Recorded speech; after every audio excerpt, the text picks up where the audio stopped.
I think the last time you and Mm. I were even close to the same zip code together was at Cannes years Wow. ago for White Hunter Blackheart. Oh my God. Did we do an interview then?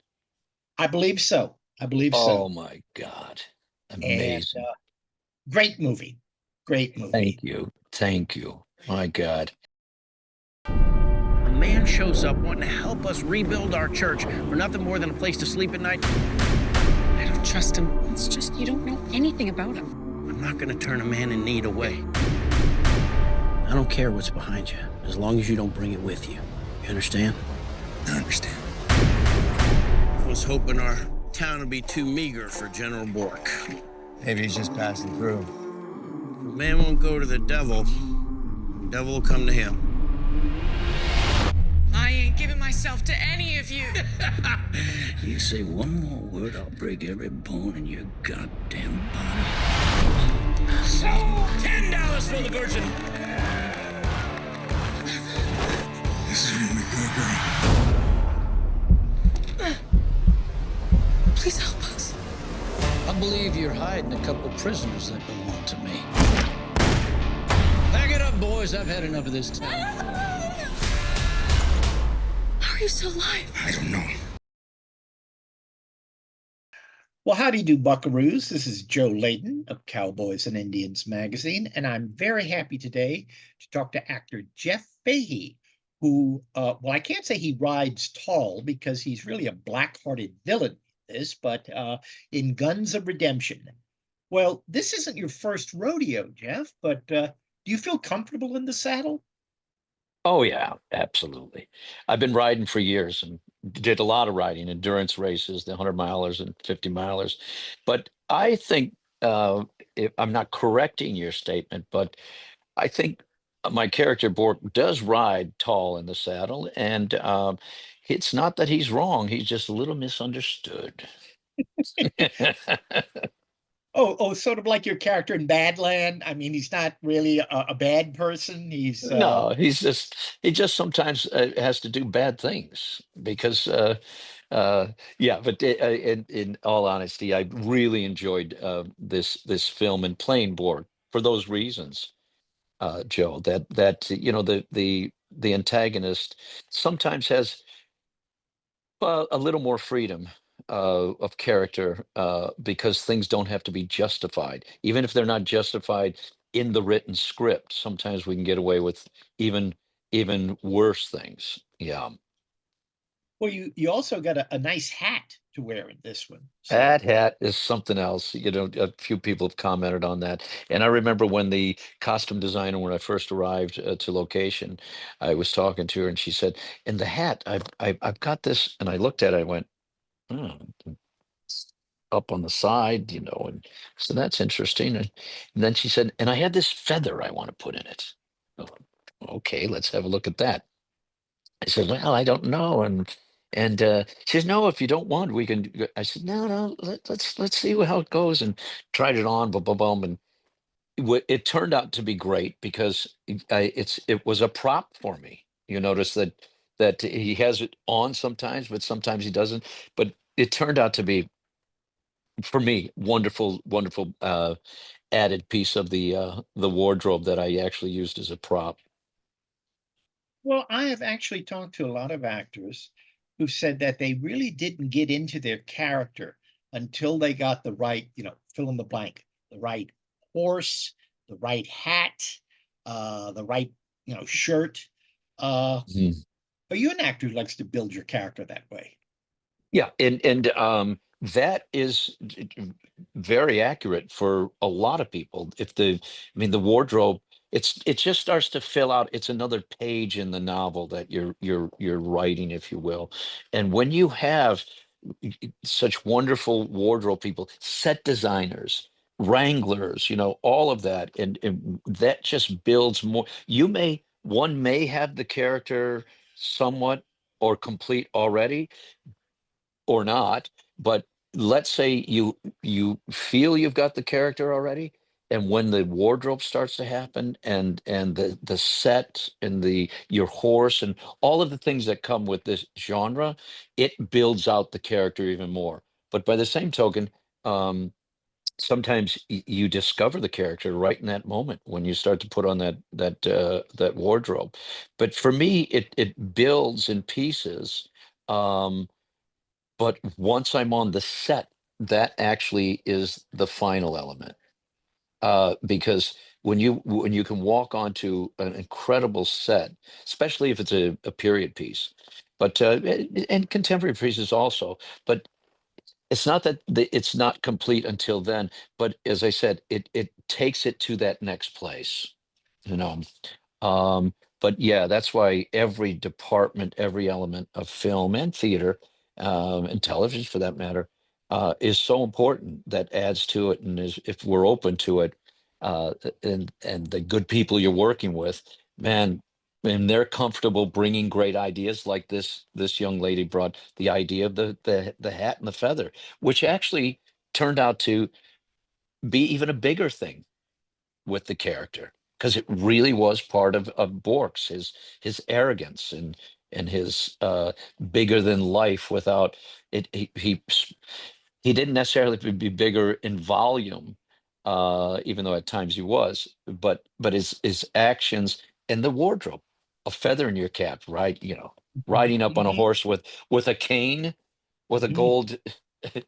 Yeah, I mean, it was beautiful. So and it's great when they can do that, you know, on a smaller film. That you know, if you got $100 million budget, they've got access to everything.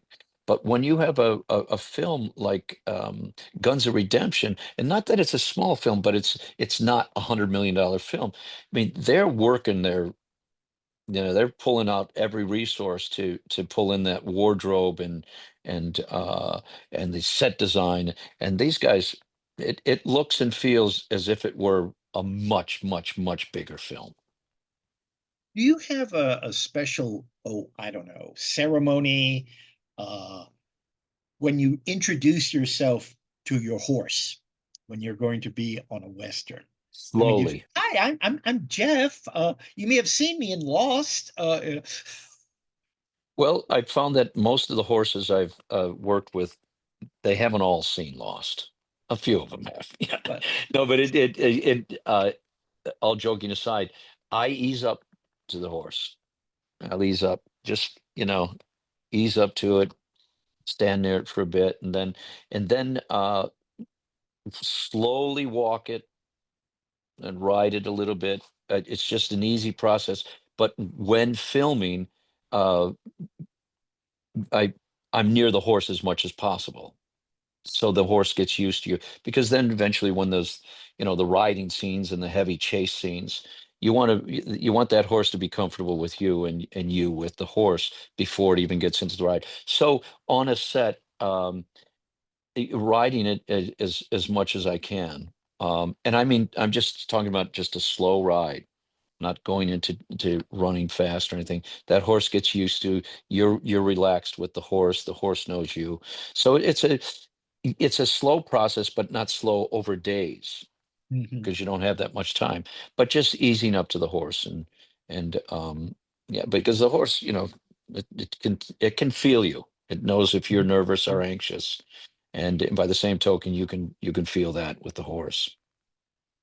Now, I often ask actors what was the most difficult scene in the movie for them. And I don't want to give the game away, but I can't help thinking maybe the most difficult scene was near the end, where you were, don't hit me. Well, well, did did you give anything away in that one, No, Joe? that's why But that would have been it. Not that it was difficult, but that would have been the most uncomfortable. Uh, but yeah, I mean, because if you think about it, the way it's shot, uh, it's all them. You know what I'm saying? Mhm, mhm, Um, but this was a difficult film to make for the crew and for the director, mhm, because they had so much to do, in the time they had to do it, and they pulled it off. I mean, I don't know, what was it, the principal days, 19, 20 days, um, which is a lot on a film. It's not what you get on the big films, but what they got done in all that time, and what was able to be put on screen. That was a tough challenge for the director and for the crew, because they had to move around so much and get so much done within the given time. But and I can't speak for the other actors, but for me, I just had to suit up, show up, and deliver.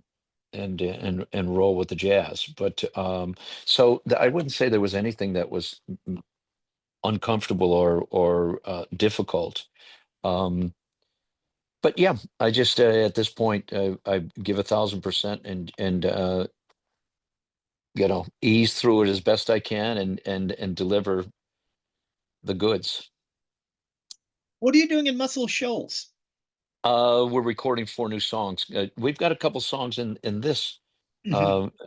Jim Moose Brown and I and Aaron Enderlin, and so right now in the studio, we're going to do a couple of our songs after the musicians that are in there now. Right now, they're in there with the band Shenandoah.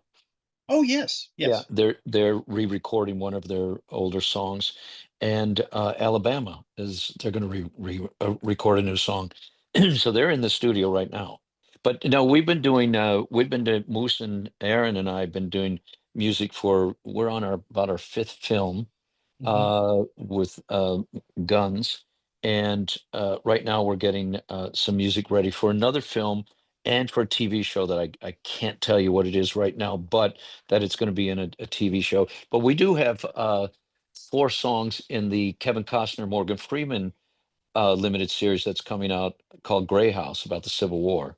So we've got a Yeah. song there that Willie Nelson recorded, one that Shania Twain recorded, Larkin Poe did one, and Warren Treaty did one. So yeah, so that's what I'm doing down in Muscle Shoals. Just got here last night, flew in from Toronto, and drove down from Nashville, and we'll do this, and then I'll head to Nashville, and we'll get up there for about 4 days doing some writing sessions, and then I'll head back to LA to continue filming. And but this is Friday, right? This comes out on Friday. Right, the movie. I might sneak into one of the theaters somewhere and check it out on the big screen. There you go. Yeah. Yeah, yeah. Okay, before I let you go, another Yes, sir. question I often ask actors Hmm. is what do they think they learned from someone they worked with? Now, you worked with a lot of heavyweights, so I'm going to only limit this to 2 people. Gene Hackman. Yeah, yeah. Love Gene. I'll tell you, I know. I've been talking about him quite a bit the last couple of days, for obvious reasons. Gene and I, when we did Split Decision, we got very close for a number of years there. I'll never forget what Gene said to me, because we were prepping for a scene in Split Decisions, and and he said to me, Jeff, making movies is like they're filming our rehearsal. So that's what's going to be, because there is no time to rehearse. I mean, not like the old days, and a lot of where you would have some time. But and I'll never forget that, because I use that always, that complete commitment right from the first time you start to work on the lines with somebody, and then you're going to be filming 10 minutes later, but complete commitment, as though that were the performance. So the film, what the performance you're going to get on film, you're already giving that into the rehearsal, what little time you have, because as he said, the time you have on film, when they film that, you're actually still rehearsing, you're still digging inside. That's if you don't have the time ahead of time to rehearse. But that's one of the 1,000 things I got from working with him. But I was just talking about that the other day. It's that one can never go into that mode, for me, anyway, that we don't have enough time to work this out. You will always work it out, and whatever they're going to film, they're going to film. So you got to commit completely right away. But there were so many other things I learned from Gene. God bless him. Yeah, And there was like somebody else, Clint Eastwood. Clint.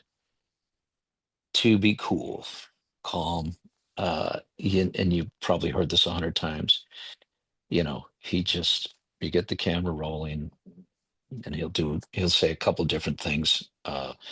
Sometimes he'll say, when you're ready, everything's rolling. So let's say you're outside the door, when you're ready, or you're sitting there, or he'll say, come ahead, but it's never action, and or never cut. It's thank you. So for me, even if you're in an environment where people do say action, unless it's a timed moment of action where you really have to do something that the timing of something else is dependent on that. But if it's to begin a scene, coming through a door or sitting at the table, when somebody does say action, I just take a beat, relax, and continue, or try to stay relaxed through the whole thing. But it's through Clint is relaxation, but delivery. Because when I remember when I was first doing a scene with him, I'm thinking it's not doing anything. And then when I saw the dailies, you go, my God, what you didn't think was, just a little movement of the eye, ever so slightly, and then you see it on the screen. I mean, it's incredible. So yeah, as you said, Joe, I was so fortunate to work with, and still am, but to work with so many great people, so many great people. Thank you for those questions. Well, Jeff, it's been a pleasure. I hope it's not another 30 years before we get to talk to Yeah. each other again. Yeah. And good luck with Guns of Redemption. Thank you so much, Joe. Thank you. I appreciate it. Thanks for having me. What kind of a man comes back from the dead to save a couple worthless whores? My guardian angel. I'm no angel. You the preacher? You looking to get baptized?